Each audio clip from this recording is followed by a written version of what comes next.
បាទបងប្អូននេះទេសភាពនៅមុខផ្ទះពីល្ងាចណាបាទអញ្ចឹងឆ្លៀតឱកាសនេះផងដែរខ្ញុំបាទសូមជម្រាបបងប្អូនពុកម៉ែដែលមានអាការៈលើសជាតិស្ករបងប្អូននេះលើសជាតិស្ករបងប្អូនអាចយកដើមម្រះព្រៅនេះនឹងដើមម្រះព្រៅខុសខ្មែរយើងហ្នឹងបើនិយាយទៅវាស្រួលរកអាប្រភេទដើមម្រះព្រៅហ្នឹងអញ្ចឹងវាកប់នឹងជំងឺលើសជាតិស្ករបាទបើបងប្អូនមានអាការៈលើសជាតិស្ករច្រើនខ្លាំងហើយភ័យបារម្ភខ្លាចឆ្លងទៅជាជំងឺទឹកនោមផ្អែមបងប្អូនអាចពិសាដើមម្រះព្រៅបាទអញ្ចឹងយើងកាច់មួយក្តាប់មកក្តាប់ដៃអញ្ចឹងណាបាទក្តាប់ដៃមកយើងតឹងល្មមមកហើយបងប្អូនយកទៅដាំទឹកចំនួន1លីត្រកន្លះបាទ1លីត្រកន្លះហ្នឹងបងប្អូនដាំហូប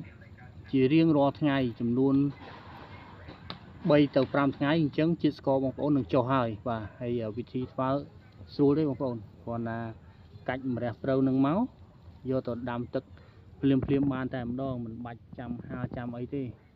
អញ្ចឹងបើបងប្អូនអត់មានម្រះព្រៅអាចទៅជាវវិផ្សារមក500 1000យកមកដាំទឹកហូបជារៀងរាល់ថ្ងៃទៅហូបជំនួសទឹកសាបយើងក៏បានដែរព្រោះវាជាឱសថហើយក៏វាជួយព្យាបាលអាការៈបងប្អូនដែលមានសរសៃឈាមមានខ្លាញ់មានអីហ្នឹងហូបទៅក៏វាបានល្អប្រសើរដែរអញ្ចឹង